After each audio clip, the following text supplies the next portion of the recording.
Good evening po sa inyong lahat muli. Yan. Ano ba po? Yan. Good evening po again, brethren. Alam niyo po sa panahon ngayon, there are many distractions, disappointments, and detours, kung tawagin nga, di ba? So it's easy to lose heart, sometimes lose sight, and lose directions. But there is a song that we will about to sing. I am determined. It's not just a melody.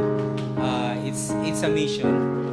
A declaration of a heart sold out for Christ, and a commitment to serve and follow the Lord faithfully, no matter the cost or circumstances. And there are three quick challenges from the song. No, dali lang po yun. I am determined to be invincible.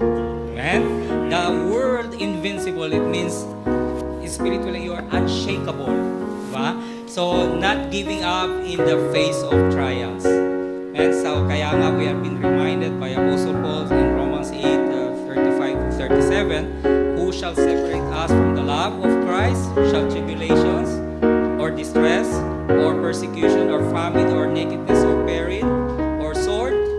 As it is written, for thy sake we are killed all the day long, we are accounted as sheep for the slaughter. Nay, ito pinakamaganda dito. In all those things, amen, we are more than conquerors through Him that loved us. Second is, I am determined to finish His purpose. Amen? Till He has finished His purpose in me, sabi nga doon sa awitin, to fulfill God's calling and plan in one's life until death and rapture. So Apostle Paul again expressed Acts 20:24 that I might finish my course with joy and the ministry. Amen. So yun po. So and sabi doon sa within and nothing shall shake me, for He'll never forsake me. Amen. So this reflects your confidence in God's presence even during storms, even during sufferings. So again in Hebrews 35, for He has said, I will never leave thee nor forsake thee. Amen. And lastly, I am determined to live for the King. Amen. This is a vow and a total surrender to God and our loyal service to our Lord Jesus Christ, our King. Amen. It echoes and that we have this resolved heart. Amen. As of Apostle Paul saying, for me to live in Christ is Christ, and to die is gain. Amen. So as I will leave you three questions for tonight. Am I fully committed to God's will in my life? Do I stand firm in faith when I face trials? I am determined to live for Christ daily. Amen? So, ayun po at tonight we will sing the song, I am determined. Sana nga papabiyanan ni Sam, kaya lang nasanay po kami binabawasan yung tono, yung pitch. So, we will have our -1. Man, the song is not just to be sung with the lips, but we will live it with life that is resolved, surrender, and faithful. So that's determination, that's devotion, that's discipleship. Amen.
shall shake me, for he'll never forsake me. I am determined to live for the King.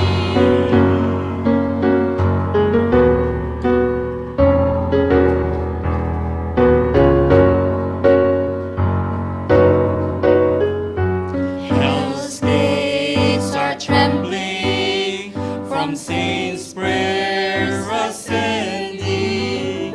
Darkness is crumbling from praises we sing. Our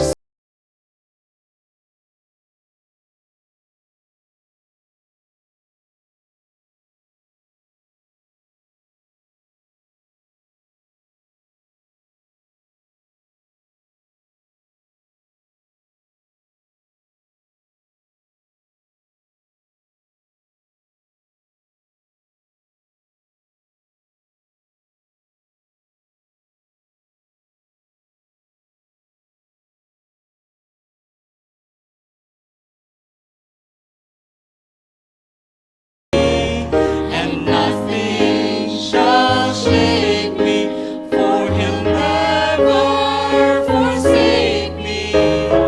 I am determined to live for the King. When I am weary, I look to his grace. When I am tempted, I trust in his grace. I trust in his grace.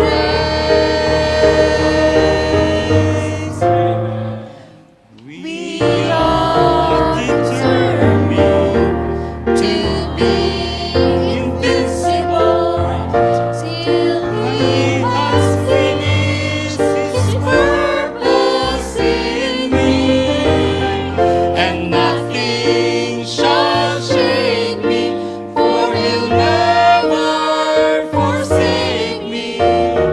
We are determined. We are determined. We are determined to live for the King.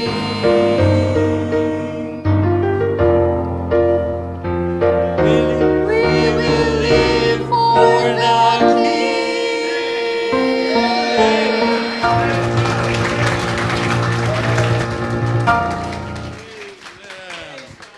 Amen. Were you blessed? Praise the Lord for that song that is 9 minutes and 37 seconds. Hindi ka umabot sa time mo. So when you preach August 8 here, may additional love gift ka. Okay. Hindi ako nagbibiro doon, ha? And next, let's go to Landmark Bible Baptist Church under our very good friend, Pastor Jolbert de la Cruz. Palakpakan natin.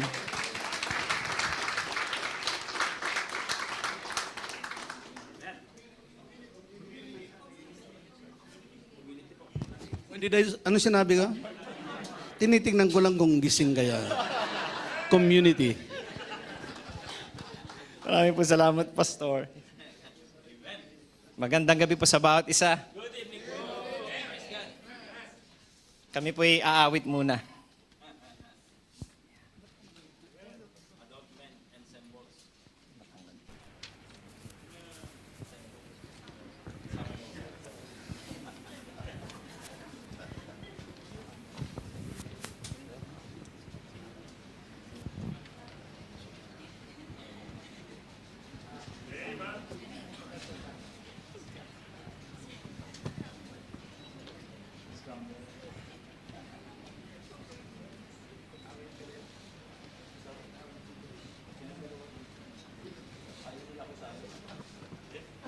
Ang title po yan, Secret Place.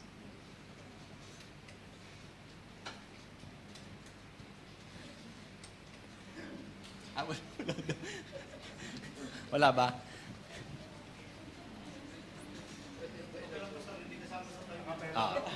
Akapela to, akapela. Akapela pala to. Tara, simulan na natin kasi maubos na yung oras natin.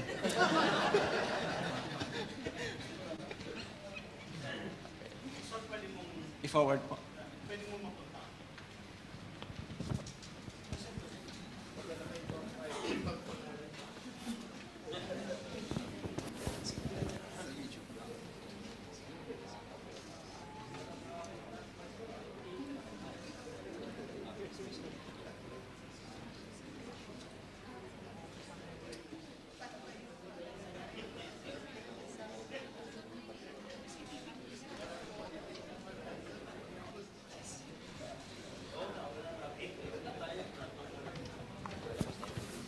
Pastor, wala pang oras ha.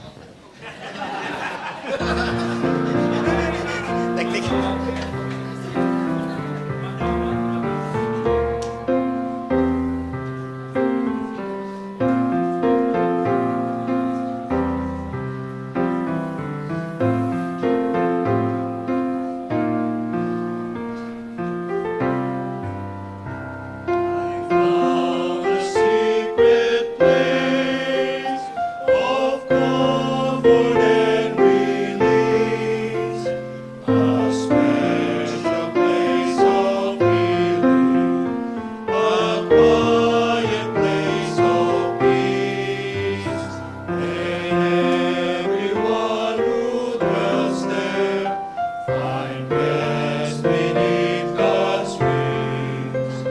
In the shade of His pavilion, new strength He always brings. I find hope, I find grace, far away from the world's embrace. He gives me rest, He keeps me safe. I find this strength, I seek His face in the secret place.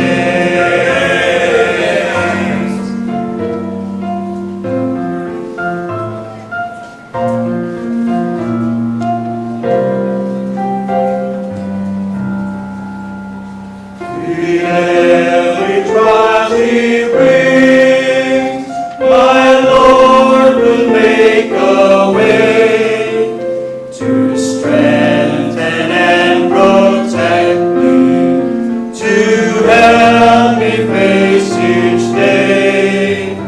He leads me through the valley to draw me closer still, knowing even in the shadows I find His perfect will.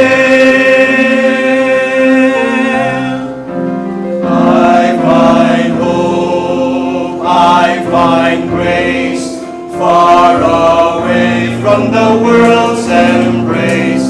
He gives me rest, He keeps me safe. I find His strength, I seek His face in the secret place. Praise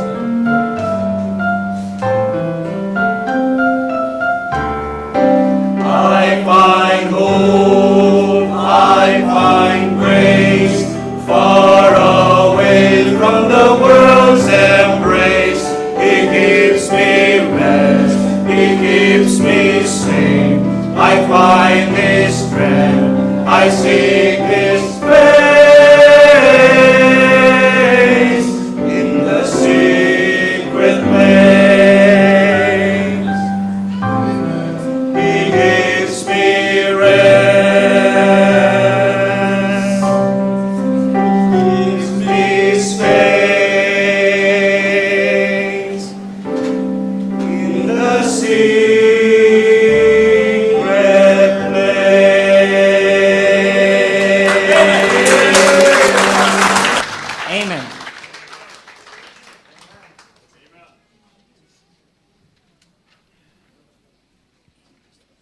Amen, amen. Purihin po ang Panginoon. Salamat po sa pag-invite muli, Pastor Johnny Lee at Bang Berean Baptist Church. Salamat po. Ay, hindi na po paligoy-ligoy at wala na pong oras. Anyway po, kami pinagpapasalamat. At hindi lang po yun, nagpapasalamat po kami dahil Berean Baptist Church, you've been a blessing to us. Kasi piniram niyo po sa amin si Pastor Paul Byers. Amen. It was a blessing last Wednesday.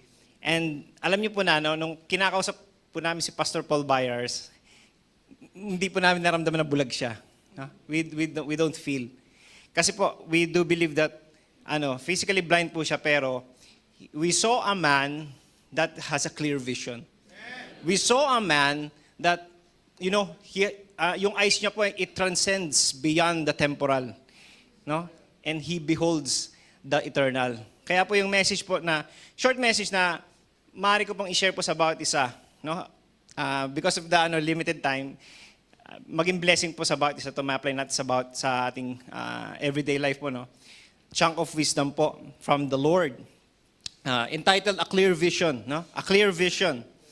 Tayo po bilang mga anak ng Diyos, we could have yung spiritual blindness. Or maybe our eyes can get dim spiritually. Totoo po yan. If we stop growing, if we quench the Holy Spirit, if we disobey, and if we lose our purpose. Pero po, God's will for us is to have a clear vision. To have a clear vision. And how do we obtain a clear vision? Una po is, a clear vision is given by the power of the Word of God. Wala pong iba. It's only by the power of the Word of God. According to Psalms 119, 105, the Word is a lamp unto my feet and a light unto my path. To be in the darkness po is, you are unaware, you're ignorant of your surroundings. You can stumble when you walk. Therefore, we need light. We need the light. Light, or the Word of God is the light. The Word of God has the power to illuminate. The Word of God has the power to enlighten. So, when we read, study, and meditate upon the Word of God, we see clearly. We know where we stand, and you know where we are going. Amen? Second of all, clear vision is given by placing your faith in God. Hebrews 12:2, looking unto Jesus, the author and finisher of our faith. Not just looking in faith, but we make our pace with faith. 2 Corinthians 5:7, for we walk by faith, not by sight. We do not rely on our sight. It is limited. We do not rely on our flesh. It fails. But God never fails. Amen? God never fails. If we have faith, we can see clearly, we can move forward, we can make decisions wisely like Moses. In Hebrews 11:27, by faith, he made that crucial decision. To be with the people of God. To suffer affliction, rather to enjoy the pleasures of sin. And because of that faith, he saw the invisible God. Amen? Amen. A clear vision next is given by a proper focus. By a proper focus. John 4:35 says, say not ye therefore months, and then cometh harvest? Behold, I say unto you, lift up your eyes and look on the fields, for they are white already to harvest. Where are we looking? Christians, we are looking elsewhere. Sadly, Christians, we are looking on ourselves or trivial things. But we must look again. We must lift up our eyes, look on the fields, and see people, souls that are ready to harvest. Amen? Next is a clear vision is given in answer to prayer. 2 Kings 6:17, and Elisha prayed and said, Lord, I pray thee, open his eyes that he may see. And the Lord opened the eyes of the young man, and he saw. And behold, the mountain was full of horses and chariots of fire round about Elisha. You can observe here that Elisha prayed. Amen? And after he prayed, God granted him the spiritual enlightenment, the wisdom, the discernment that this man can see the eternal. You see, when we pray to God for spiritual enlightenment, for guidance, for wisdom, sana po makita natin yung eternal things, not just the temporal things. So, my brethren, I hope and pray let's have a clear vision. To God be the glory.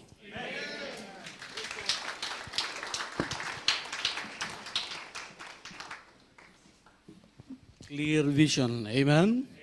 Praise the Lord. Hindi rin umabot ng 10 minutes, ng 9 minutes. Ang premyo ko naman sa iyo is, mag-preach ka sa July 25 sa amin, instead na 40 minutes lang, gawin mo ng 45 minutes. May 5 minutes ka doon na extra. Praise the Lord for that. Clear vision. And before we sing another song, we will call on our good friend, Pastor Florendo Mateo of Balikatan Bible Baptist Church. The church is just very near here. Malapit lang, 2 minutes away. Malapit lang dito. So, kinakatakutan ko nung may mag-backslide sa amin doon pupunta. Yung kay Pastor Benji, mahirap pa sa tatawid ka pa doon eh. Backslider ka, baka mabangga ka dyan ba? Pero ito dyan lang eh. Oh. Kaya, kayo dyan sa Balikatan, wag na wag kayong lilipat dito sa amin ha. Ayaw namin ng mga backslider dito. Pastor. Mapagpalang gabi po sa bawat isa. Good evening everyone. First of all, thank you po Pastor Johnny Narvaez, Ma'am Alma. Thank you Berean Baptist Church for inviting us for this unforgettable, memorable, at sabi ko nga, na-spoiled po kami. Grabe, umpisa pa lang po, we're so blessed. So, hope and pray that the message would be a blessing for you, for each and every one of us. And for the respect of the Word of God, may I request everyone to please stand and please open with me your Bibles in the book of Romans, chapter number 1, verse number 14 to verse number 16. So, hindi na po ako magpapakatagal. After I share simple devotion, I will call our brethren to sing praises to God's name. It may be a blessing unto you. Romans chapter 1, verse 14 to verse number 16, the Bible says, can we read all together? I am a debtor both to the Greeks and to the barbarians, both to the wise and to the unwise. So as much as in me, I am ready to preach the gospel to you that are Rome also. For I am not ashamed of the gospel of Christ, for it is the power of God unto salvation to everyone that believeth, to the Jew first and also to the Greek. Blessed be the reading of God's word. You may be seated, please. Please don't lose the harvest. That's the message that we want to share. Don't lose the harvest. As what the theme of Alcor Baptist Church, the mission never change. Amen? Opo, our mission never change in this world. The Lord Jesus Christ is about to come. Don't lose the harvest. The Bible says the harvest is white already to be reaped upon. Amen? So don't lose the harvest by becoming accountable. Apostle Paul says, I am a debtor both to the Greeks, to the barbarians, both to the wise and to the unwise. Every people that surrounds you and me, we are all accountable unto them. Amen? So don't say, bahala na sila Pastor John, bahala na mga workers, bahala na mga pastors' wives. But remember, every unsaved heart is our mission field. Every saved believer is a missionary.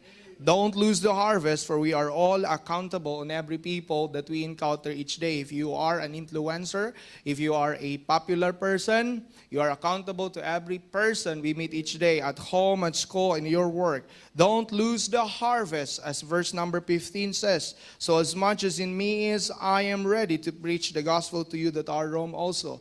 Don't lose the harvest by becoming available. God doesn't need our availability. God doesn't need our ability. He wants our availability. Amen. I hope and pray we'll all be encouraged that all our resources be used upon the proclamation of God's word. Amen. Only one life, so soon it will pass, but only what's done for Christ will last. Nasa huling araw na po tayo mga kapatid. All our resources, paggamit na natin sa Panginoon. Amen. I've been blessed to see the mission mind, the mission heart of the Berean Baptist Church and your pastor. Mga kapatid, everything that we've done will never be in vain.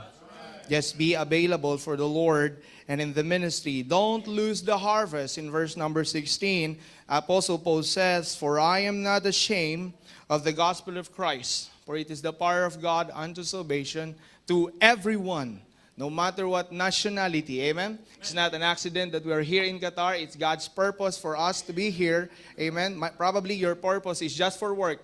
But let me tell you, God will unfold His veil, that God will use you wherever you are to preach the gospel. Don't lose the harvest and be audacious. Be bold in sharing the gospel. For the time will come, we will face the judgment of the Lord. Will He say, well done, good and faithful servant.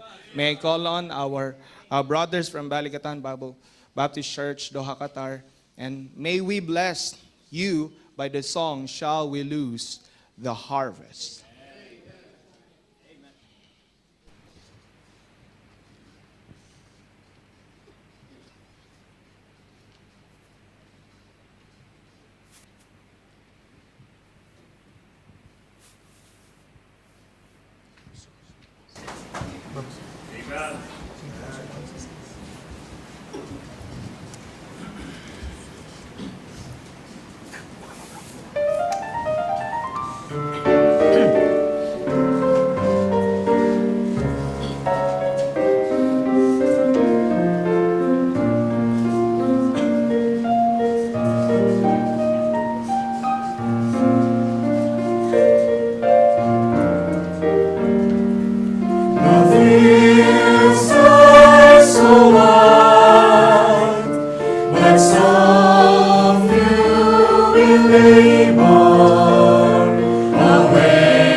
Saving the storehouse before it is too late. Oh, shall we lose the harvest and let man go his way?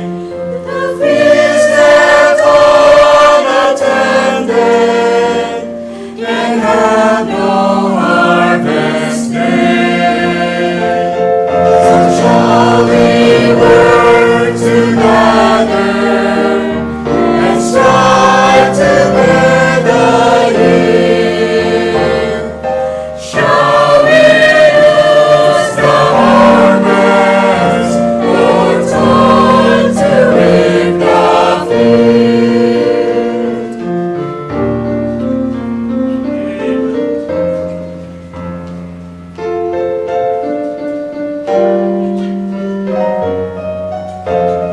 When God calls us home and we stand before Him, how can we deny that we had our chance today? He'll show us the field. His sight will remind us That we had our chance now to go and give and pray. Shall we lose the harvest and let man go his way? Fields left unattended can have no harvest day. shall we work together, strive to bear the yield.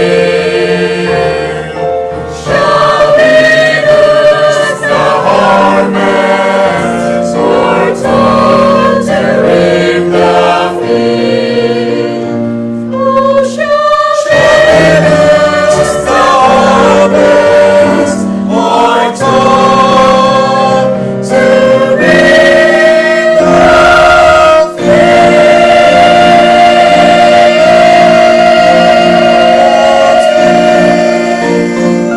The world is a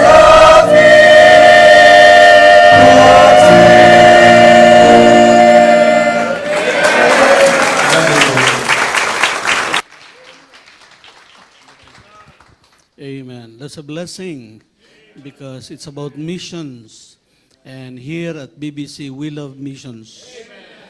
And we should not lose the harvest. The church is giving like 1 million pesos to missions every month. But we need to do more. We need to do more. because the harvest is truly plenteous. And maganda na itong partnership natin na we can encourage each other about missions. As I've said earlier, we are not in competition with each other. This is the ministry, if your heart is right, is not a competition. It's a cooperation. So if there anything we can do for you, anything you can do for us, let's help each other, and that's the purpose of this fellowship. And I hope that this is not an alpha and omega meeting, the first and the last. I hope that this will be followed with on a regular basis, let's say once every 3 months. We can, pwedeng kami ulit sa November, and after that, pwede na nating i-rotate sa ibang mga churches. Kung dito, wag na kayong magbaon. Sagot na namin. Pero kung saan nyo pupunta, magbaon kami. Magluluto pa rin akong papaitan at saka paan ng kambing para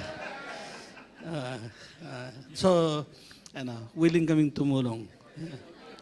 Wag na. Okay. That was a blessing. Thank you, Pastor Jolbert. Thank you, Pastor Don. Thank you, Pastor Florendo, and your churches. Let's sing one song. Let's sing that song, song number 4 in our program. And this song is Come Unto Me. This is a beautiful invitation from the Lord. Come unto me and I will give you rest. Okay, kung alam po niyo yung sagutan nito, sing it louder. Okay?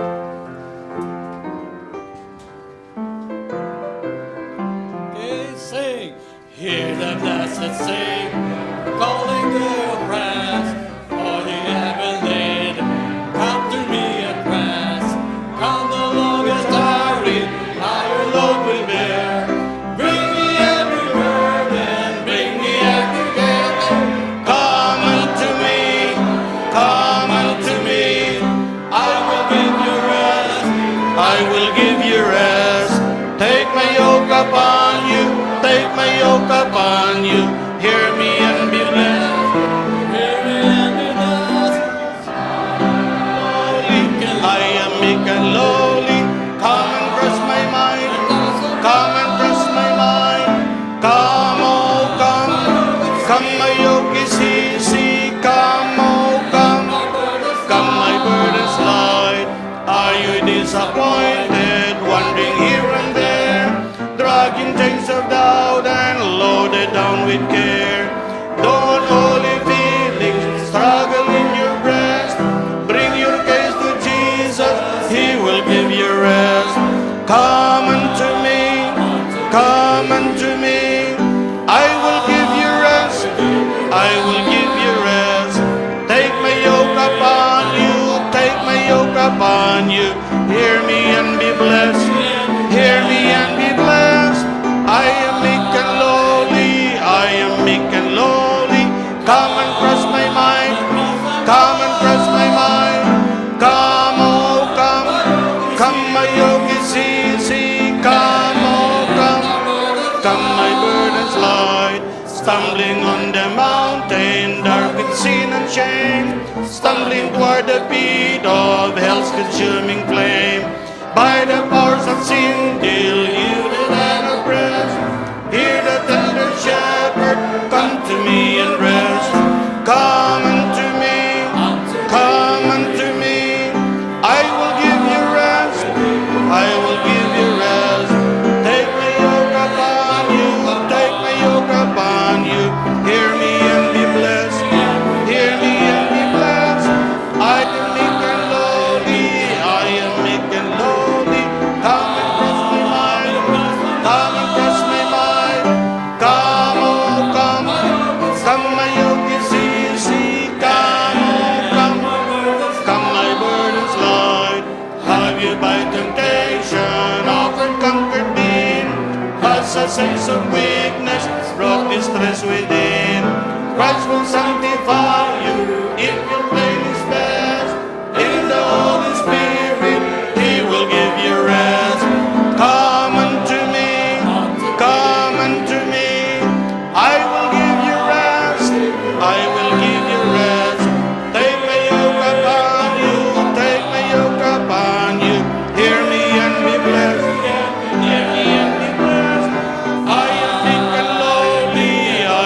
meek and lowly. Come and crush my mind. Come and crush my mind. Come, my yoke is easy, and my burden is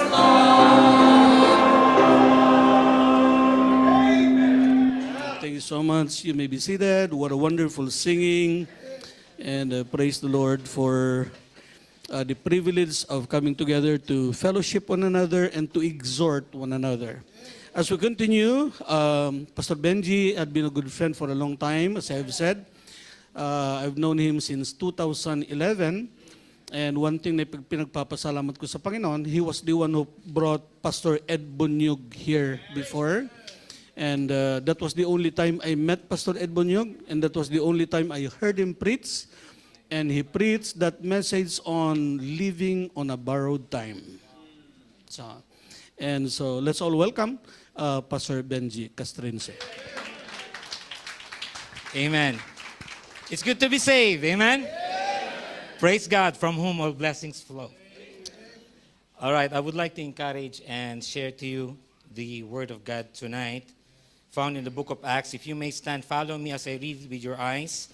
In the 14th chapter of the book of Acts, verses 1 down to verse number 3. Okay, Acts number 14, or chapter 14, verses 1 to 3.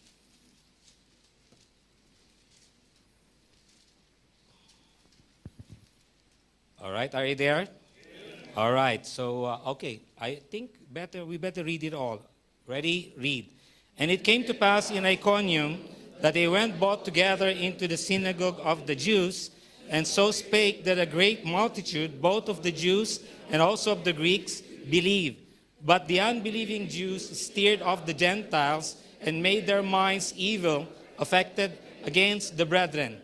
Long time therefore abode they, speaking boldly in the Lord, which gave testimony unto the word of his grace, and granted signs and wonders to be done by their hands. The Bible says in verse number 3, and granted signs and wonders to be done by their works, their hands. Heavenly Father, we praise and thank you for this great and marvelous day, because first of all, we have a great and marvelous God. Lord God, we don't have any other business but to exalt you. Thank you for this great privilege and for this church that you have established in this good land. May you find us always faithful, Lord. For in Jesus' name we pray. That everyone said, amen. I think I'm going to change the title of my message, because earlier I thought of thinking about the gospel ministry at Iconium. The gospel of ministry at Iconium. I think I will change it to Remember Iconium. Isn't that good? Much better? Remember Iconium. How many times we have forgotten things that God has done or have done in our life? How many occasions have we forgotten all the goodness of God in our life? I think it's innumerable. Something that we cannot recall and count off even now. But praise be to God, His Word is telling us today, as fellow believers bound to heaven, that we should not be neglectful of something that we should done or we should do, because the last command is still in very much effect. It's still in effect. It's still valid at this time, while others are just brushing it aside. Now it's very clear in Acts chapter 1, verse 8, but ye shall receive power. After that, the Holy Ghost is come upon you, and ye shall be my what? My witnesses, both in Jerusalem and in all Judea and unto Samaria, and even unto the uttermost part of the world. Now, that commandment not only pertains to them who live it during those days and times. Now, listen, folks, very carefully. It pertains to the church whom the Lord established. And praise God, we are part of that church nowadays. It is the perpetual desire of God for people to know this last command, that He desireth no for these people who are lost and unsaved to go to hell. And this should we always bear in mind and understand. Now, two things here. Number one, there is consistency. There is consistency. Let me tell you, folks, today, do you have that consistency in obeying that great commandment of the Lord? That last command? Are you still performing it? Do you still have that fire within you? Don't you know here in verse number 1, and it came to pass in Iconium that they went both together into the synagogue. Wow. This partnership is really a big blessing to many. They went on and on and on and on, despite of the recent challenge or challenges that they experienced going back in the 13th chapter of the same book. But then it never hindered them, right, folks. It never stopped them. It never killed that desire or stopped that great desire, that fire within their heart that always burn and burn and burn. I remember the preacher once said, "If my life will be a candle, let my life be burned to thee." Yeah. Is that kind of motto that you have? Is that the kind of encouragement that you have today? They were so inconsistent. They've not been deterred. They've not been stopped by this untoward reception of this, first of all, the Jewish people. But then they go on. They did the work. They went into the synagogue as what the Apostle Paul usually do, and with partner this time with Barnabas. They didn't waste their time. Brethren, we are 16 point something, I think, or 15. Our purchasing power here. But remember, mind folks, we are not here for just to amass ourselves. We are here to do the business of God. They went into the synagogue in that Iconium, wasting no time. They did their business. Folks, we have a great business today. And that business is the same business God wanted us to do and should always do long as we live in this world. And let me challenge you furthermore, folks, that not only consistency, they went. The great Caesar, he said one time in the history of this world, I came, I saw, I conquer. And this is what we should do also. We came here not to just enjoy the beauty of this place. We came here, God sent us to this place for that great purpose so that the lost will be saved. The lost will come to know the love of Christ. The lost will know that there is still hope. And this should be consistent in us. Number 2, they conquer. They conquer, folks. Or in verse number 2. But the unbelieving Jews stirred up the Gentiles and made their minds evil affected against the brethren. Long time, therefore, abode they, speaking boldly in the Lord. Despite of this opposition, despite of this great challenge, despite of this great test, we've been hearing a lot of news. Oh, you better watch out. You better not cry. Not Santa Claus is coming to town, but terrible things will happen to you if you will continue to preach and share Jesus Christ to many people. Here until now, we are still free and free and free and free. The Lord God was so true when he said, I will be with you even unto the uttermost part of the world. He is very true. Let me be a liar before your eyes today, brethren in the Lord, but let God be true. His power, His anointing, His leading, His hand will be upon His people. And so they conquer.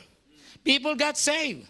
They stayed there even there are big challenges day in and day out. Look at verse 3. They what? Abode they speaking boldly in the Lord. It not deterred all this scenario, all this news, all these apprehensions that happened in the past. We have many news before. We were so afraid.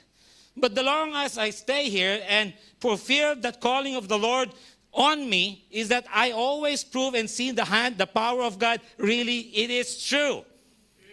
And so they conquer. And they have that victory. And they had that conversion of all these people. Look at verse 3b, which gave testimony unto the word of His grace and counted signs and wonders to be done by their hands. Folks, people will never be saved. Always remember that word, letter M and E. It means you. Missions endeavor will not be completed without you, without us, who will stand side by side and still do the work. Even though we know it's not easy. We have our personal issues in life, but that doesn't mean that it will always hinder us to serve the Lord. 1 Corinthians 10:13, there hath no temptation taken you, but such as is common to man. But God is faithful, I like that verse, who will not suffer you to be tempted above that ye are able, but will with temptation always make it a way for you, all of us, to escape. I remember one time when the Apostle Paul in his missionary journey, he was hindered and there are great accusations against him. In 26 verse 19 of Acts, it says, O King Agrippa, I was not negligent of the heavenly vision, I pray and I encourage everybody, every one of us, to stay on that landmark, to stay on that way wherein God wanted every people of His to share the gospel to the lost. This is our role. This is our issue. This is our battleground that we should stay put and always move forward. By the way, brethren, there is nothing. The word remember has always been mentioned in the Bible. So remember your stint here in Doha. It may not be long, but make it so valid and count as far as God's glory is concerned. I remember one time there is a man who said, if you work for a man in heaven's name, work for him, speak well of him, and stand by the institution he represents. Remember, an ounce of loyalty is worth a pound of cleverness. If you must growl, condemn, and eternally find fault, why resign your position? And when you're on the outside, damn to your heart, content. For as long as you're a part of this church of God, do not lose your faith to Him. Let I say, let's go and serve the Lord. In 1 Thessalonians chapter 4, 16 and 18, it says, we have not heard the trump. We have not heard the voice of the archangel. Wherefore, the Lord is coming soon. We comfort one another with all of these words. This gathering does not mean only to make us smile. This gathering is a time. As we close, I remember the song, Jesus is coming soon, in our hymn this morning or this day. Morning or night or soon. Troubles, but remember, will soon be over. Happy forever. Let us not lose the harvest. As our great brethren or beloved brethren in Balikatan says, let us go on and serve the Lord. Remember Iconium. Remember Iconium. Remember Doha. You've been here. God has a purpose for you. Glory to God.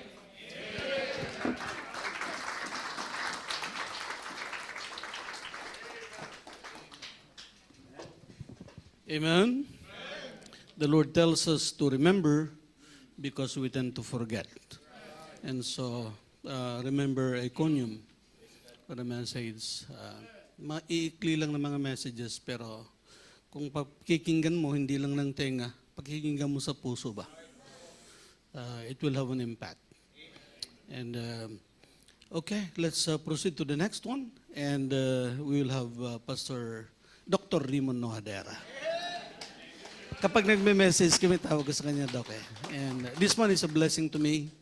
He's like a younger brother, hindi uncle. Amen. He's just a younger brother to me. He's an encouragement, you know. And every time I need him to speak here, he is always available. And Ma'am Jo, thank you for being a Holy Spirit to your husband. Hindi, totoo yan kasi marami mga asawa gusto mag-serve ng kanilang mga husband, napipigilan eh. Ang maganda sa mga misis, yung parang Holy Spirit ba? Sige, mag-serve ka. You know? And thank you for being that lady. Regards daw, sabi ni Ma'am Alma, naka-zoom. Yan. Thank you, Pastor. Hindi ko i-quench yung Holy Spirit. Amen. Mahirap na. Ba't mo naman ako pinlace after ni Pastor Benji? Ang hirap naman sundan si Pastor Benji. Amen, praise God. But I am so blessed for that. Now, I heard may 30 seconds kay Pastor Don natira, may 30 seconds natira sa'yo, Pastor. May natira kay Pastor Jolbert na 30 seconds. Kay Pastor Benji, may 30 seconds din. May additional akong 2 minutes. Ihingin ko nga sa kanila. Ha? Oh, meron 1 minute kay Pastor Benji, hihingin ko. Okay, so over kami dapat ng mga 12 minutes. Okay, magre-render po na special number yung amin dalawang dalaga nandito, si Sister Luis and Sister Jaila. Please come, and after that, I will have a short exhortation. Amen.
Amen. Thank you, Sister Luis and Sister Jaila.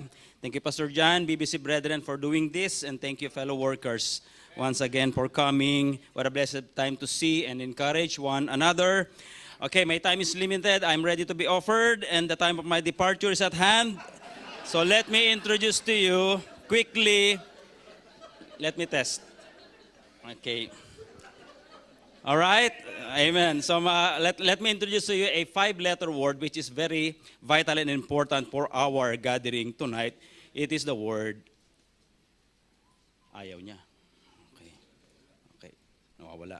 Okay, sige po. Pakitulungan niyo na lang po, kapatid. Okay. Serve, S-E-R-V-E. Make no mistake, mga kapatid, brethren, believers of the Lord Jesus Christ, every child of God, every member of a Bible-believing church, it should be the desire of our heart. And that is to serve. We are saved to serve. We are called to serve.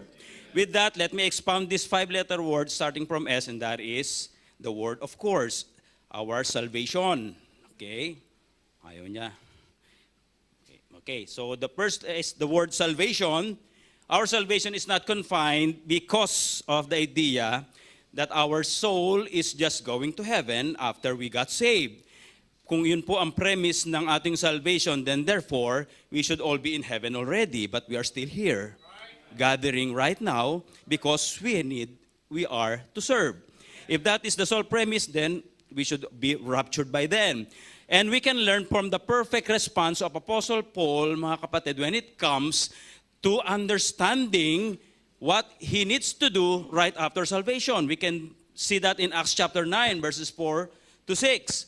And he fell to the earth and heard a voice saying unto him, Saul, Saul, why persecutest thou me? And he said, Who art thou, Lord? And the Lord said, I am Jesus whom thou persecutest. It is hard for thee to kick against the prick. But look at verse 6. And he, trembling and astonished, said, I highlighted that very clear direction of Paul. Lord, what wilt thou have me to do? Right after encountering the Lord Jesus Christ in his road to Damascus, experience of salvation. It's just him saying, asking the Lord, Lord, what's next? Now I'm saved.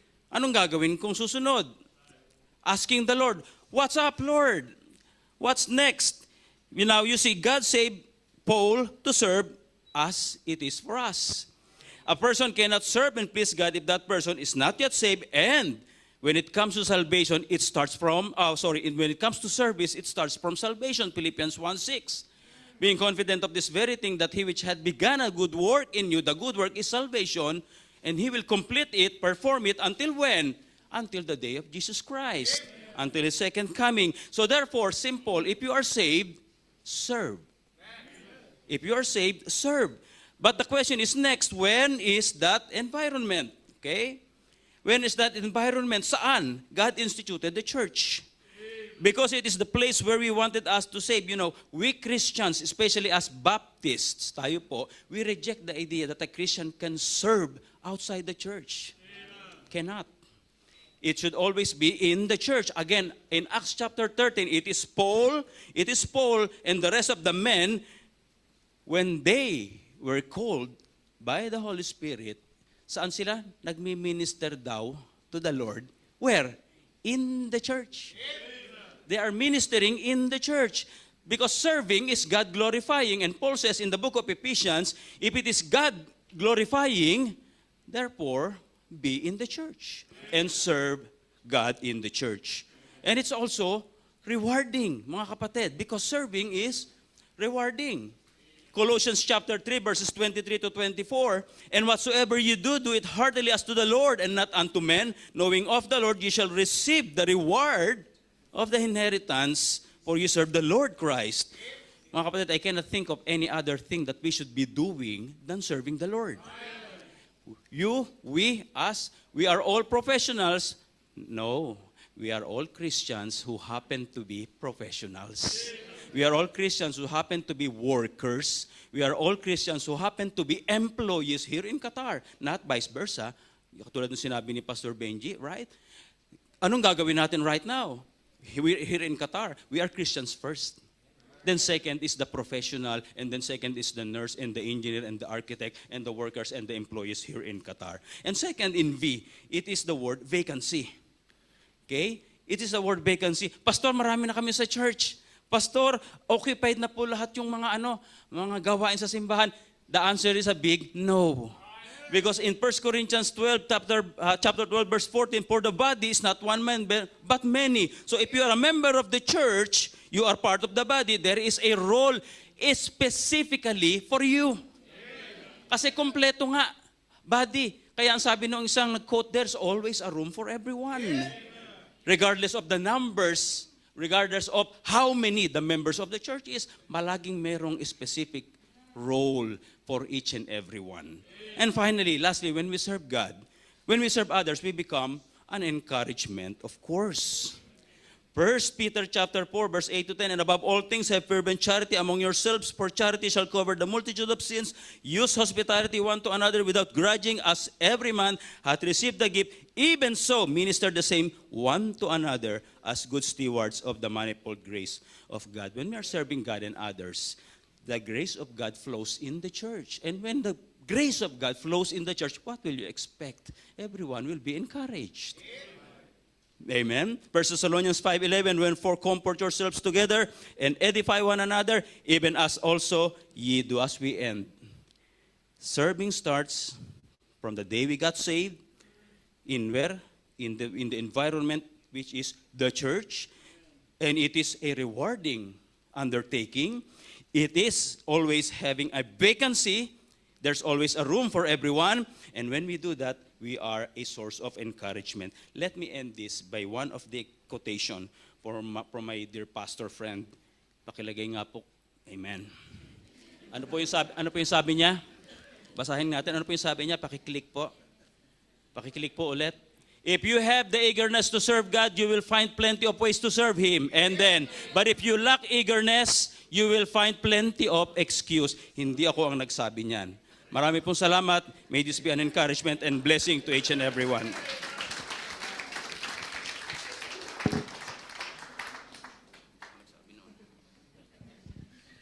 I look forward to that day na meron tayong Pastors and Workers Conference, na itong mga pastors na ito ay mag-preach sila ng 45 minutes to 1 hour.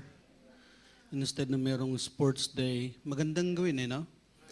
And we will invite all our members to be there, to be present, and that would be a great day.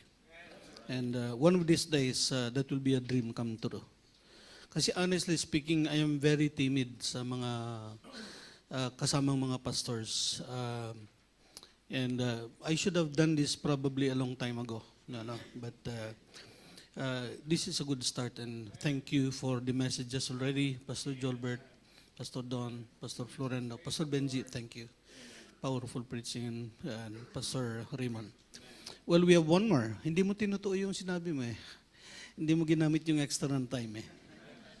Okay. And then hindi mag-pre-preach ng mahaba yan. Because last time he came here to preach, and he said ayaw niyang mag-preach ng mahaba kasi ayaw niyang tawagin siya na Pastor Pharaoh. He refused to let the people go. Gusto niya pa rin yung Pastor Josel. Kaya pag mahaba pa lang preacher, palitan pangalan niya si Pastor Pharaoh. Okay. Pastor Jonah, pwede. Kasi si Jonah 8 words lang eh. Yet 40 days and Nineveh shall be overthrown. 8 words, revival, matindi. And we have one more, and this is my good friend. And as I have said earlier, I have known him for many, many years. And I know his life. Kahit nung young people pa ito sa church, single pa, andun na yung passion niya sa ministry. And I'm not surprised that he gave up his job to serve the Lord full-time. Let's all welcome Pastor Josil Harder.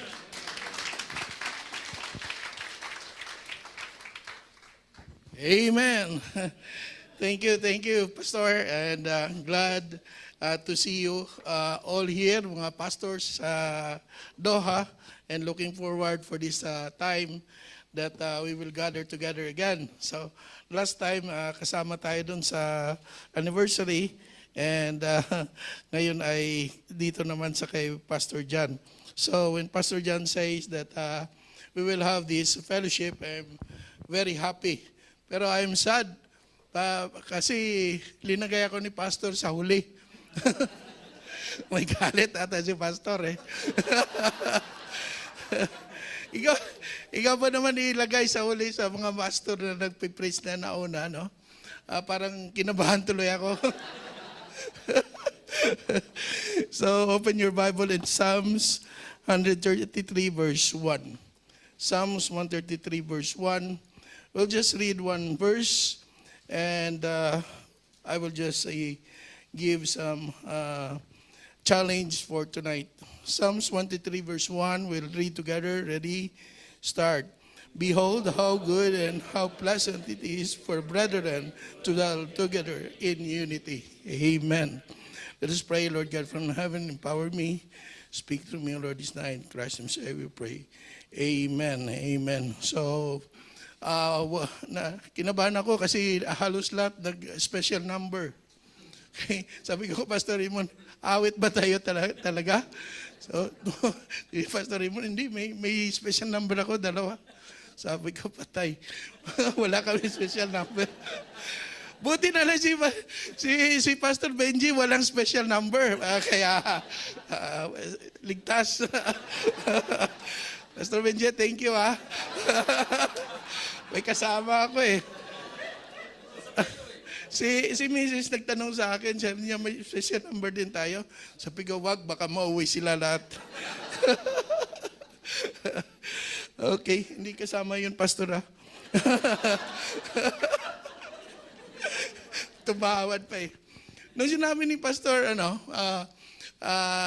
Noadera, na may one word with 5 letters.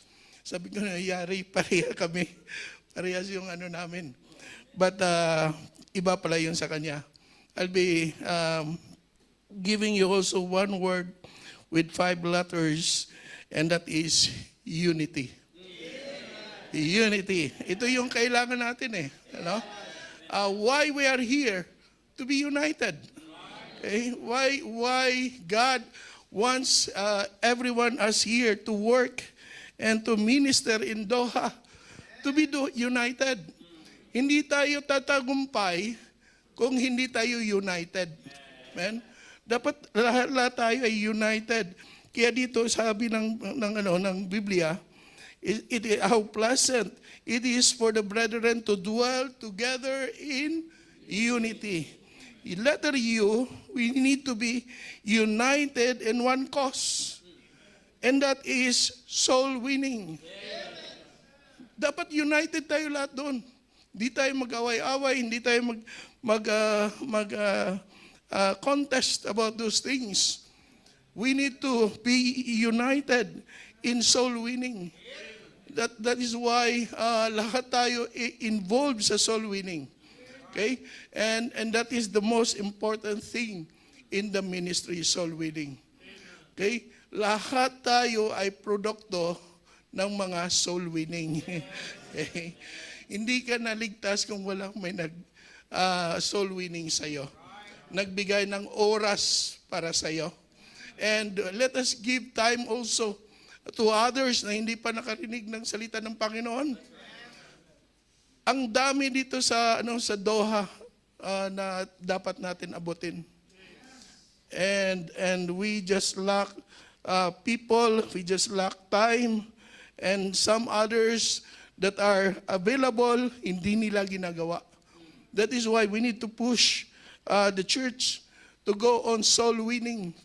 We need to be united in soul winning. Not only united in soul winning, we need to also letter N to nurture each other. Nurture each other. Kasi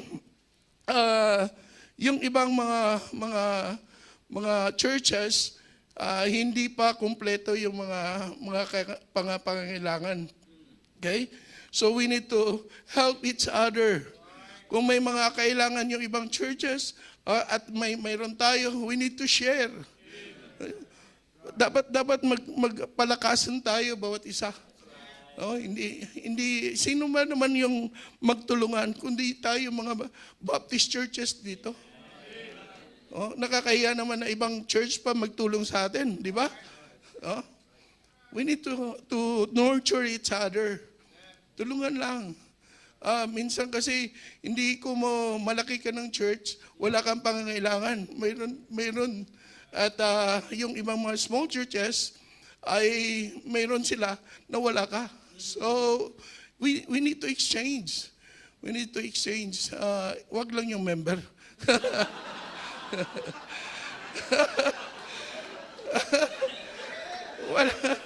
Walang exchange sa member.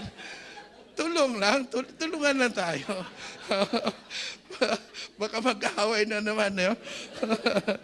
Mga members, walang kangaroo. Okay. Nurture each other. Dapat magpapalakasan tayo. And letter I, we need to be involved in Great Commission. Lahat ng mga churches dapat tayo dito sa Doha must be involved in the Great Commission. Bakit? Because that is the Great Commission. Okay?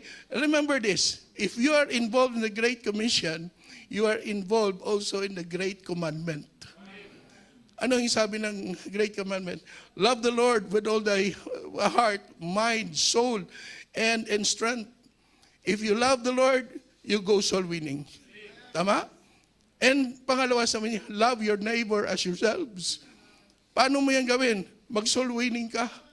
Kasi mahal mo yung kapwa mo. Di ba? If you are doing the Great Commission, you are also doing the Great Commandments.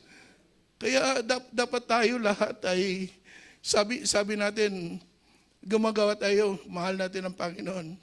But we are not doing the Great Commission. Saan yung Great Commandment na ginagawa mo? Okay? So if you are doing the Great Commission, you are also doing the Great Commandment of the Lord Jesus Christ. Okay? Involved in the Great Commission, and letter T, taking care of each other. Ibig sabihin, back up tayo. Pag may natumba, picking up its fallen brethren, falling comrade. Di ba? Hindi naman sabihin natin na palagi tayong malakas. There will times na baka babagsak tayo. Di ba? Dapat mayroong back up sa atin. At kung sino yung magbaback up, yung tayo, tulong-tulungan tayo. Huwag tayo mag-away. Huwag tayo mga indifferences na mamaliit. Huwag natin pansinin yun. We need to go out and to reach more souls for Christ. And letter Y, we need to yield into the will of God. Yield into the will of God. You will never be a successful church if you will not yield to the will of God. Dapat yan ang kanyan yung gagawin natin sa buhay natin, sa mga membro natin, at sa life ng mga bawat mananampalataya is to yield into the will of God. Surrender to God's will. Okay? Sometimes kasi ito yung tinuturo ng Panginoon, ito yung ginagay ng Panginoon, and we are not doing it. Okay? Kagaya ng si Pastor Byers na nandito. Pastor Byers is guiding us to be involved in mission.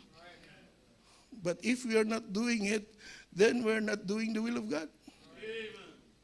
Let us follow the will of God. Kung ano yung burden na binigay ng Panginoon sa bawat isa sa puso nyo, just follow the will of God. And God will give you victory. The only victory that we need is the victory from God. Ephesians 4:3, endeavoring to keep the unity of the Spirit in the band of peace. In the band of peace. Let us be united and let us help each other. Thank you, Pastor.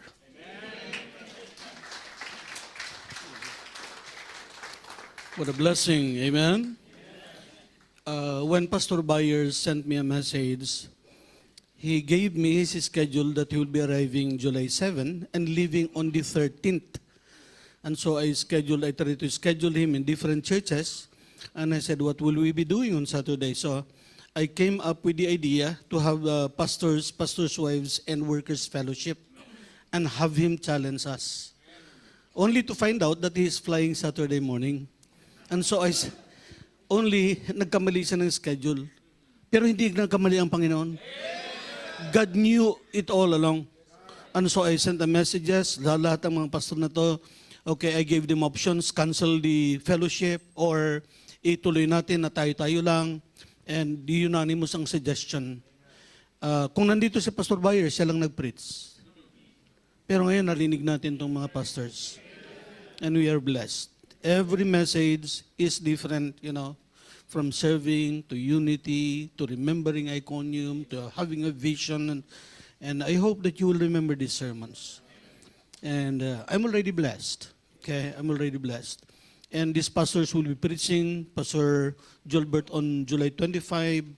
Pastor Don will be on August 1 for our World Mission Conference. And Pastor Benji on the 8th. And then Pastor Florendo on the 15th. Pastor Jun Aquino, who is still in the Philippines, on the 17th. Siya lang yung iba, Sunday night. And Pastor Raymond on the 22nd. Pastor Jill on the 25th. And Lord willing, we would like to invite you not only August, but again, some other times, to come back and minister to us. Maganda yung narinig natin ng mga messages. Siguro wala pa naman kayong member na napunta dito sa amin. Kung meron, sabihin nyo, ha? Because, again, we want to help each other. This is not a competition.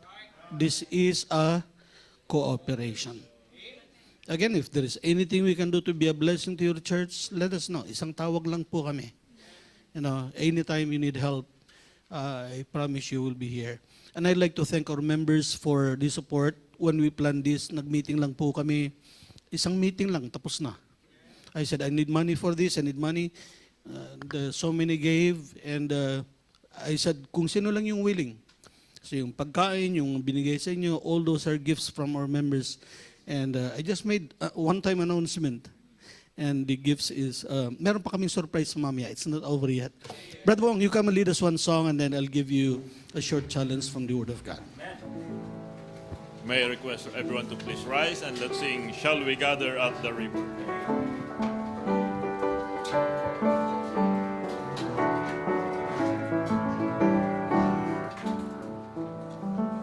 On the first verse, now, shall we gather at the river, where bright angels rest in crown, with its crystal tide forever, found throne of God. Yes, we'll gather at the river, the beautiful, beautiful river. Gather with the saints at the river that flows by the throne of God. On the margin of the river, washing up with silver spray, we will talk and worship ever all the happy golden days. Yes, we'll gather at the river, the beautiful river. Gather with the saints at the river that flows by the throne of God. There will rest the shining river, lay we every burden down. Praise our spirits will deliver and provide a robe and a crown. Yes, we'll gather at the river, the beautiful river. Gather with the saints at the river that flows by the throne of God. Soon we'll reach the silver river. Soon our pilgrimage will cease. Soon our happy ride will quiver with a melody of peace. Yes, we'll gather at the river, the beautiful river. Gather with the saints at the river that flows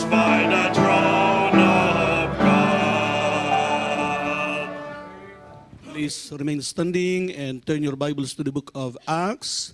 Remain standing, please. Manatili tayo nakatayo. I just want to take a few moments to give you a final challenge for tonight.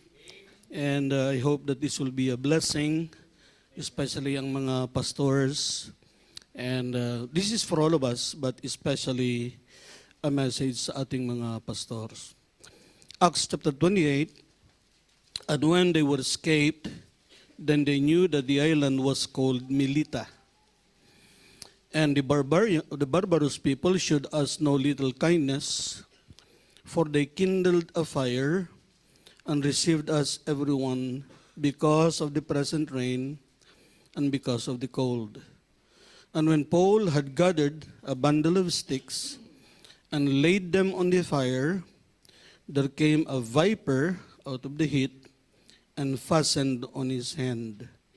And when the barbarians saw the venomous beast hung on his hand, they said among themselves, "No doubt this man is a murderer, whom, though he had escaped the sea, yet vengeance suffereth not to live."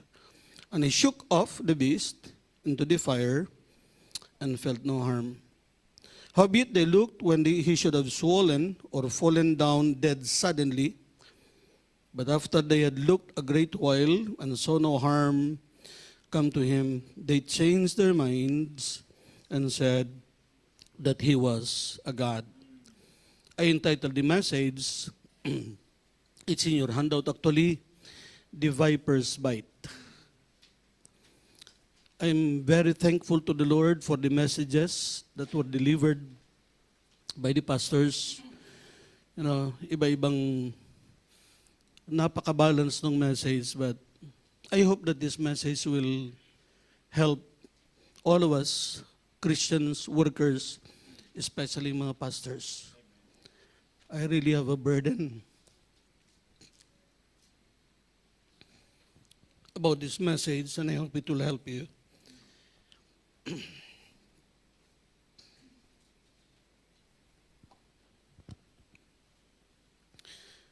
Maraming salamat, Panginoon, for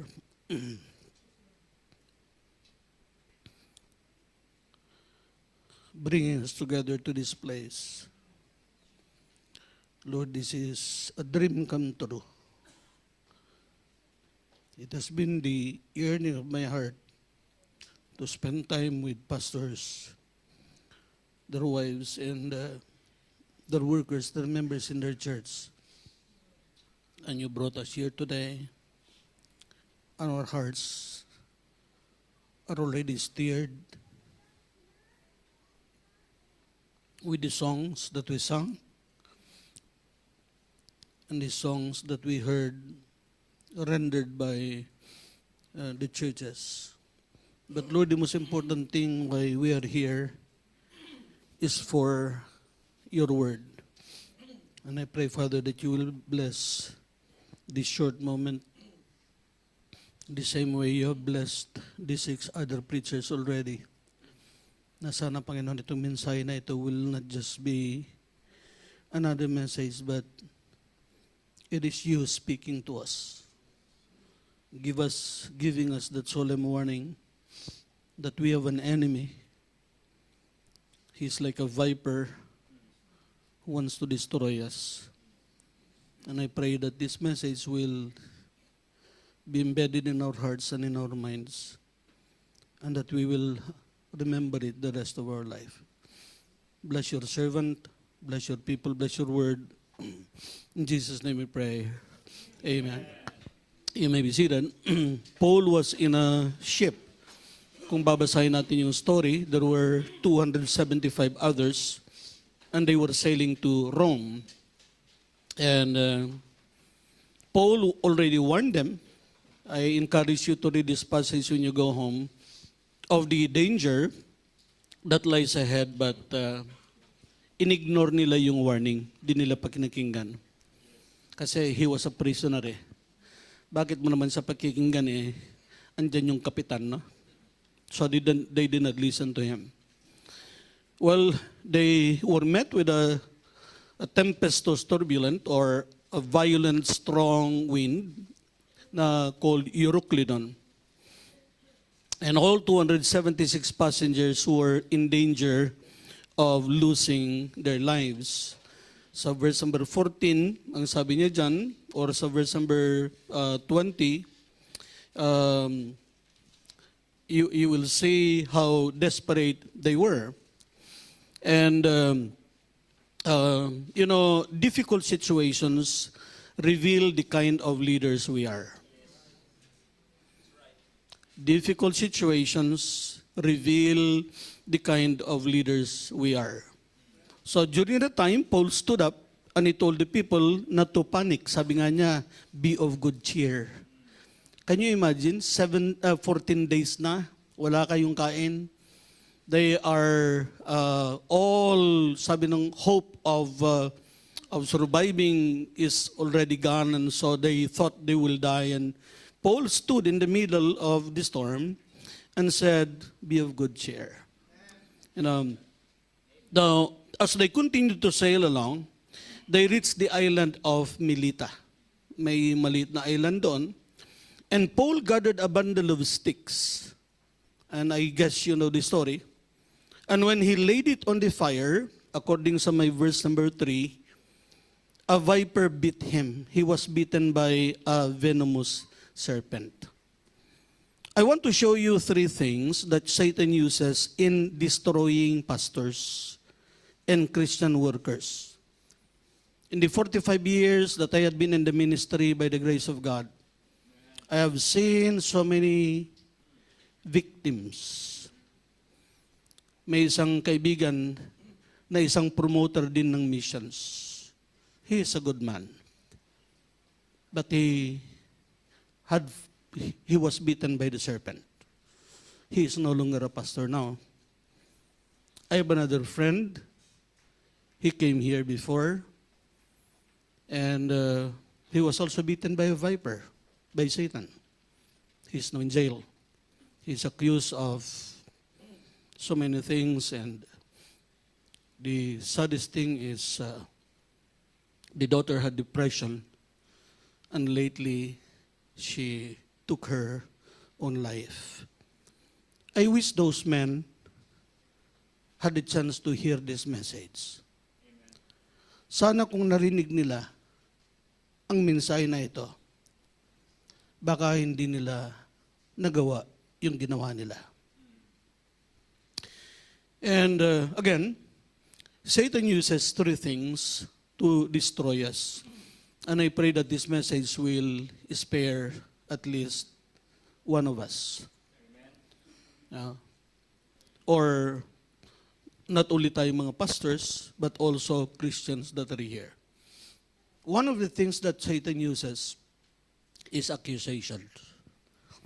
If you will look at verse number 4, sabi dito, and when the barbarians saw the venomous beast hung on his hand, they said among themselves, no doubt, they were very, very sure that this man was a murderer. Simply because he was bitten by the venomous serpent, they immediately made the conclusion that he was a murderer. Yes, he was a murderer, but that was before his busy life, before Christ, before niya nakilala ang Panginoon. Whom though he had escaped the sea, yet vengeance suffered not to live. Kaya sabi nila agad, ano ito, mamamatay tao ito. Folks, Satan will seek to destroy you. He will seek to destroy pastors using the tool of accusation. And mind you, even the best of men is not exempted from Satan's dart of accusation. Walang pili ito eh. I have not talked to Pastor Raymond, Pastor Lucille, Pastor Benji, Pastor Florendo, Pastor Don, Pastor Jolbert. But I know there had been accusations about you. Maybe. Not just tayong mga pastors, but the Christians that are here.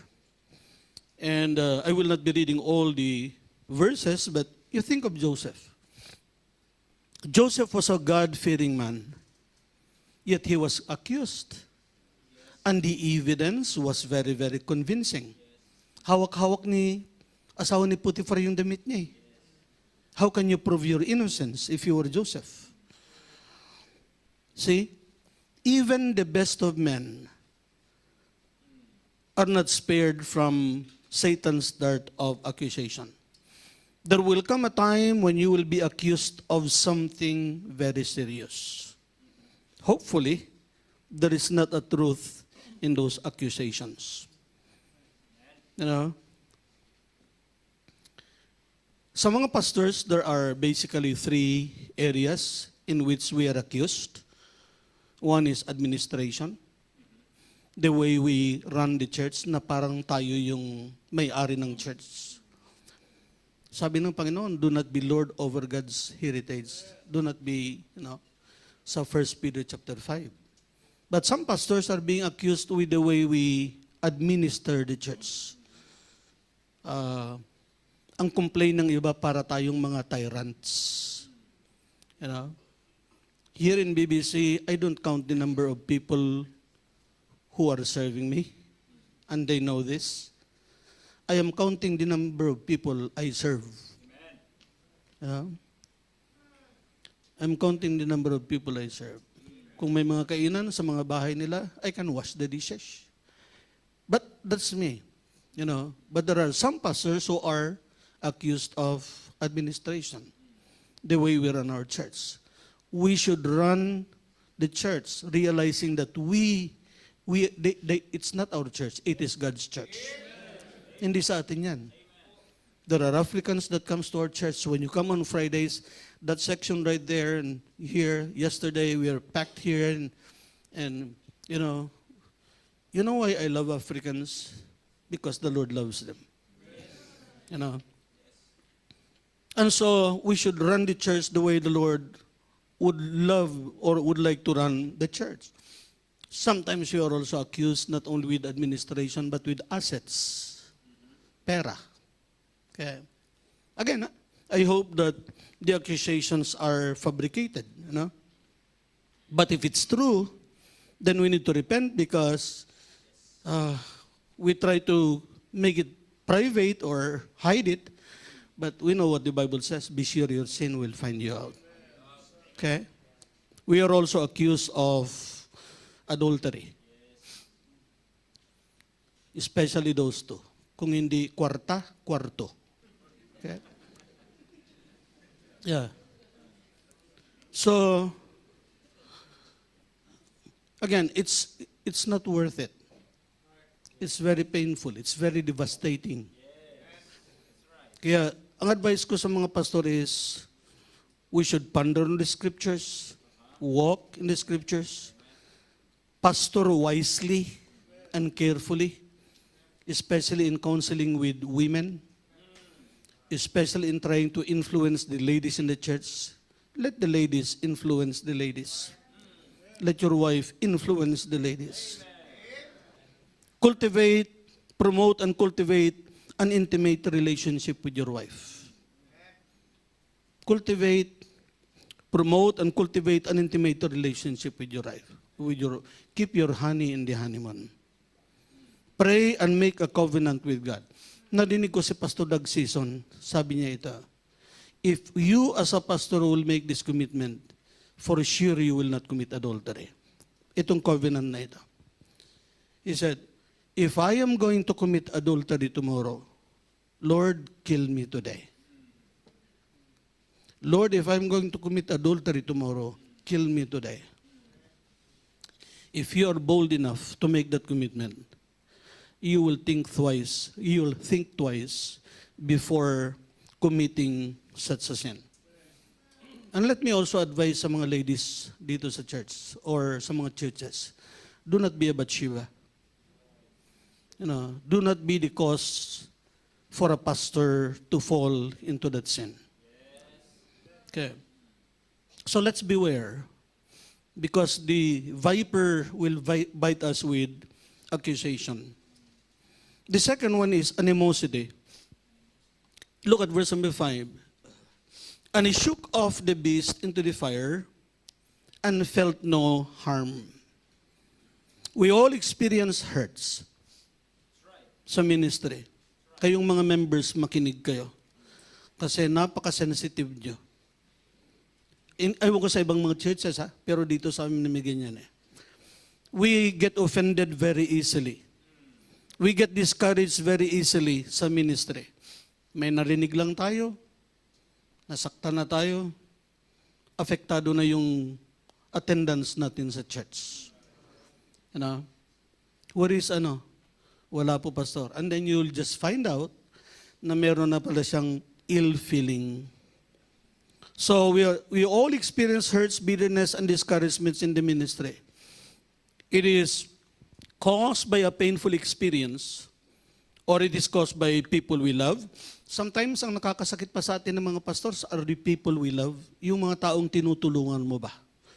Sila pa yung tinulungan mo, you invest your life in them, and then they come back to hurt you. And Job is a classic illustration. You know, he lost his finances, he lost his fitness, he lost his friends, he lost his family, and yet he refused to be bitter against God. Paul and Barnabas is another great example in the Bible. They had disagreement over the issue of John Mark. The contention, the Bible says, was so sharp. But you know what I admire about Paul and Barnabas? Kahit na meron silang disappointment sa bawat isa, probably Paul is saying, how can you take Barnabas? How can you take John Mark? You know, he's a quitter. Nakakahiya siya sa ministry. And maybe Barnabas is saying, ano ko ba naman? Gusto nang mag-serve ang tao. Nakarealize na yan. Ba't di mo bibigyan ng second chance? Maybe, I do not know, I'm just entertaining these thoughts. But what I like about them is that, you know, nasaktan sila but they kept serving the Lord. Discouragement is one of Satan's most effective tools. He will use it over and over to destroy you and get you out of the ministry. You think of a person, you know, can you flash the verse in Jeremiah chapter 20, verse 9? Do you realize there was a time when Jeremiah was so discouraged and he was, you know, he felt like throwing the towel?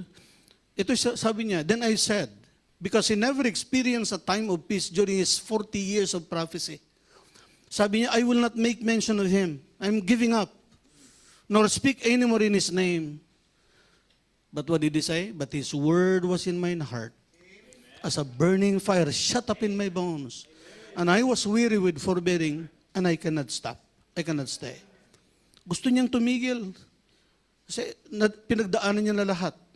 Pero yung salita ng Panginoon na nasa puso niya, yun ang nagtulak sa kanya upang magpatuloy siya. We can also think of Elijah, how he was discouraged. He asked God to just take his life. You know, we all experience discouragements. Painful experiences, you have to realize these are meant to build us, not to break us. The Lord allows yung mga painful experiences sa mga buhay natin. God is not oblivious to what you're going through. Lahat ng mga pinagdadaanan mo sa buhay, alam ng Panginoon yan. He allows it to happen to you, to develop you, not to destroy you. You know? Pray for the Lord to help you overcome animosities. Kung may ganyan ka na madali kang masaktan, madali kang ma-offend, ipag-pray mo sa Panginoon na ma-overcome mo yan. Kasi hindi kalooban ng Panginoon yung bitterness na nasa puso mo. Tingnan nyo nga yung Hebrews chapter 12, 14 to 15. Follow peace with all men, and holiness without which no man shall see the Lord. Tingnan yung 15. Looking diligently, mag-ingat na mag-ingat ha, lest any man fail by the grace of God. Alam nyo kung bakit nagiging bitter tayo minsan? Because we fail to assimilate the grace of God. Andyan lang ang biyaya ng Panginoon eh. So kung parang nasasaktan kayo, you just come to the Lord and, Lord, I need your grace. You ask for His grace. He will give you that grace to overcome that bitterness, that ill feeling, that animosity that you have in your heart. Lest any root of bitterness is springing up trouble you. Ano sabi? Under may be defiled. Maraming mahahawa. Takot tayo sa COVID. Takot ka sa kung anong mga sakit dyan. But mas nakakatakot itong bitterness. You know, if you have bitterness towards someone, dito may mga ganyan eh. Ay mga kumakanta sa choir dati, napaka-faithful dati, pero may samaan lang ng loob na wala na sa church.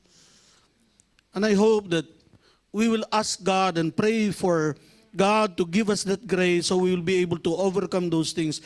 Praise the Lord for whatever experience you go through. Purpose in your heart not to be offended. You know, Psalm 119, 165 is a verse that I love. The Bible says, great peace have they which love thy law, and nothing shall offend them. You know? So Satan will use accusations. Satan will use animosity. And finally, Satan will use arrogance. Look at verse number 6. Tignan niyo yung verse number 6. Nung nakita nila, inaabangan nila si Paul na mamagay yung kanyang kamay or bigla siyang matutumba at mamamatay. Pero sabi dito, but after they had looked a great while and saw no harm come to him, they changed their minds and said that he was a god. Kanina murderer. Ngayon God na. Folks, if Satan cannot destroy you with accusation and animosities, he will destroy you with arrogance. Ingat tayo dito. Lalo na kapag ang ministry ay lumalago. Lalo na pag binigyan tayo ng Panginoon ng mga ability, magaling tayong kumanta, magaling tayong mag-preach, parang pagalingan na ang labas. And you know, if there is even an iota of pride in our hearts, God cannot bless. Because God will not share His glory with any man. Nebuchadnezzar learned his lesson the hard way. You know the story in Daniel chapter 4. He finally realized the folly of pride. Tignan natin yung James chapter 4, verse number 6. Just read 2 verses here. James chapter 4 and verse number 6. God, but He giveth more grace, whereof He saith, God resisteth the proud, and giveth grace to the what?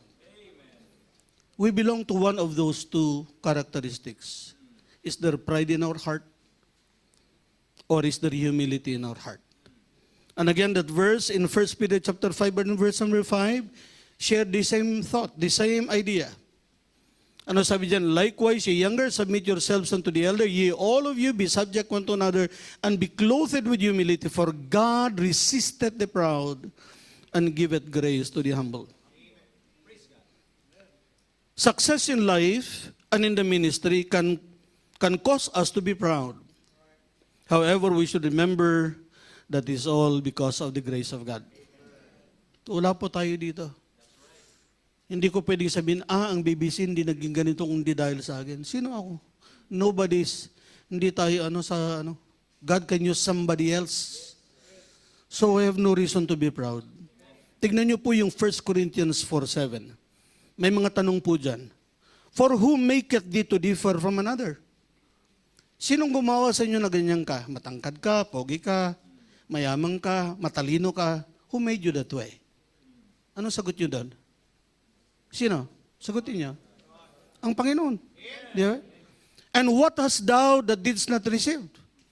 Meron ka bang, is there anything in your possession that was not given to you?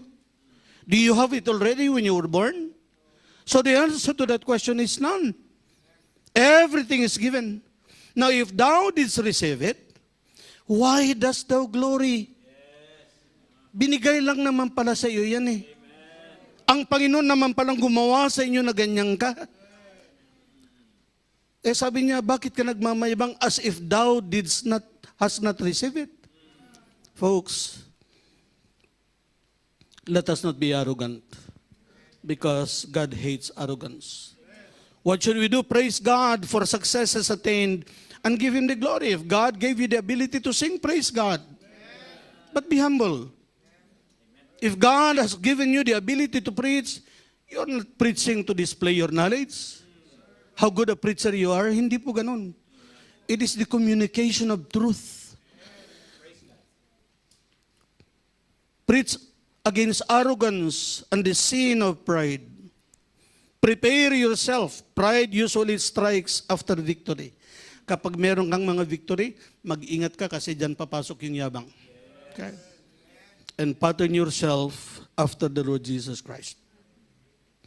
May warning ang Panginoon kay Peter at saka yung warning na yun ay para sa atin din as I close.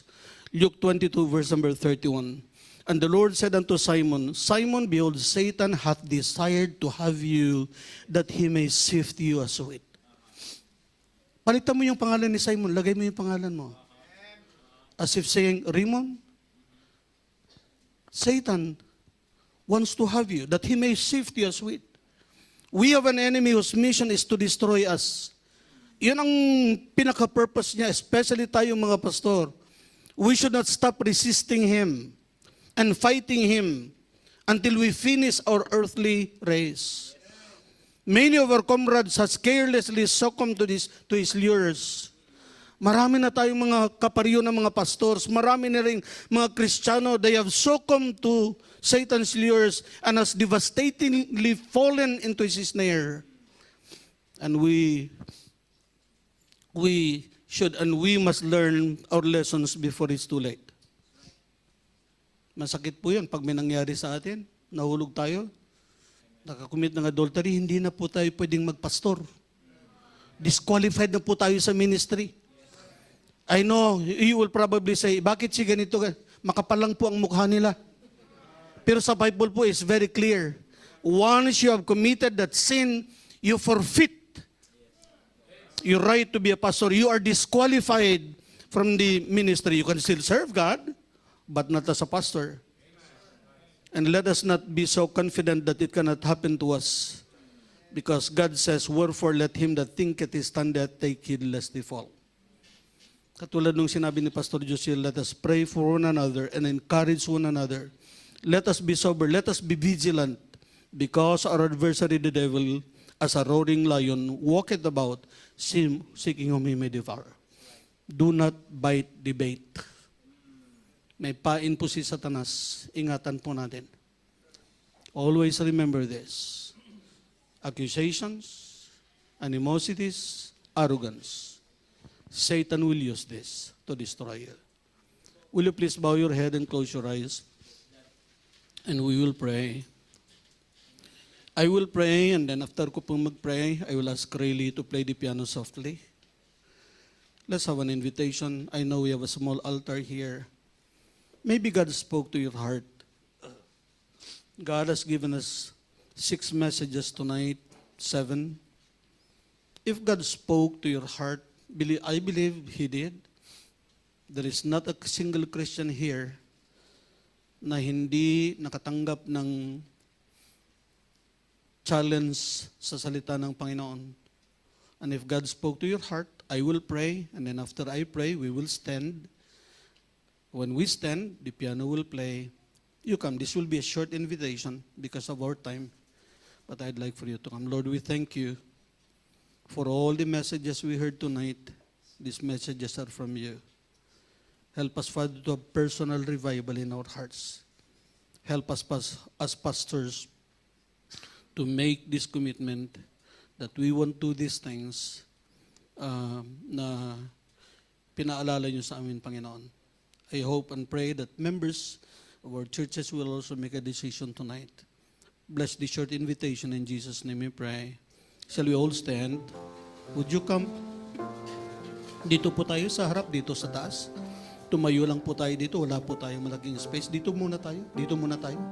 Here. Dito muna po tayo sa taas. You come. Please remain standing. Bow your head. Close your eyes. Did God speak to you about, vision and about remembering Iconium and all the messages we heard about serving, about making sure that we have unity in the ministry? And maybe God also warned you tonight that you have an enemy and he wants to destroy you. Children, this message is for you also. Single ladies, this message is for you. Satan wants to take away your purity. This is for all of us. You come tonight. Just talk to the Lord. Lord, help me to be a better Christian. Lord, help me to be careful with my testimony so that my life can be useful in serving you, in winning souls. Anong mangyayari sa unity natin pag nahulog na ito sa kasalanan? Anong mangyayari doon sa message about serving if you already fallen into sin? What happened to, pinag-uusapan natin Great Commission, pero bumagsak na tayo sa kasalanan. Nasira na rin ang buhay natin. And that is the very goal of Satan. So let's beware. Do not be fooled by Satan.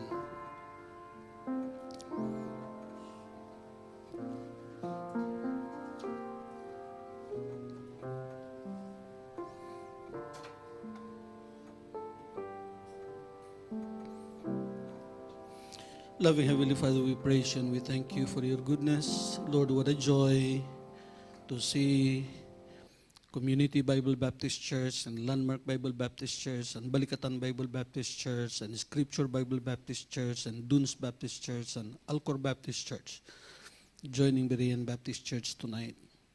We praise you, we thank you. All the honor belongs to you because you alone deserves it. Lord, bless us even as we are about to finish this service and have our dinner fellowship. May you bless us. In Jesus' name we pray. Amen. Amen. We may go back to our seats and okay. Pakidala dito, Brother Sanjay, yung mga men natin, pakidala natin dito yung what is this? Yung mga gift items natin, bilis-bilisan lang natin kasi medyo gutom na yata eh. Yung Brother Bong, ipa-ano mo na yung wagyu para sa mga pastors, okay? May ano tayo doon? Okay. Meron po tayo raffle. Para lang po sa mga visiting delegates, hindi po kasamang mga taga-BBC. Okay? Yan, marami po yan. May mga bigas, may mga ano. Lahat po ng okay, unahin ko na rin yung mga nauna. Community, tayo po yung mga taga-community. Kumuha po kayo, isa lang ha. Kasi kung kumuha kayo ng dalawa, magkakaleprosi kayo. Okay? Okay. Kumuha lang po kayo ng, magiging, lahat po ng taga-community, tayo po sila. Okay. Ilan yan? Sige, lumapit kayo dito. Lumapit kayo. Kumuha kayo isa-isa. Pati yung pastor. Lahat, pati mga kuha po. Okay? Kumuha po. Sige, bilisan lang po kasi. Huwag niyo munang tignan ha. Huwag niyo munang tignan. Puro number po yan. Yung mga, meron po tayong mga rice cooker na malaki dyan para sa church. Pwede niyo maggamit. O sige, kumuha kayo. Bilisan niyo. Yan. Oo. Yan. Okay? Sige, kuha po sila. Balik na po kayo sa upuan niyo. Okay, isa lang ha, isa lang. And then yung landmark. Lahat ng mga taga-landmark. Brother Jammer, ikaw na lang kaya lumapit. Okay. Lahat. Thank you, Brother Jammer. Yan, marami tayong mga ano dito. Marami tayong, again, these are courtesy ng mga members. Saan kaya dyan ang mapupunta sa inyo, no? Yan. Yan. May mga... Yan, may mga vacuum cleaner dyan. May ano. Tatawagin natin ha. Yung mga... Yan. Lahat kayo may number ha. Walang mawawalan. Meron kayo lahat. Tignan nyo lang kung ano. May malalaki na mga prices, may maliliit. Meron nga, kape lang eh. Oh. Ito no, hindi ko muna ipapakita. Okay, andito na lahat. Yung maleta ko nasaan? Ito. Oh.